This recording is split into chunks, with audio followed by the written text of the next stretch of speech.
دگر از درد تنهایی به جانم یار می باید.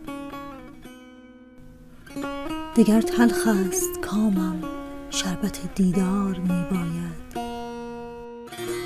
ز جام عشق او مستم، دگر پندم مده ناصح.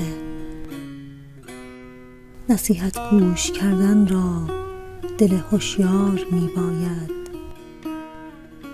مرا امید بهبودی نمانده است ای خوش آن روزی که می گفتم علاج این دل بیمار می باید. بهایی بارها ورزید عشق اما جنونش را نمی بایست زنجیری، ولی این بار می باید.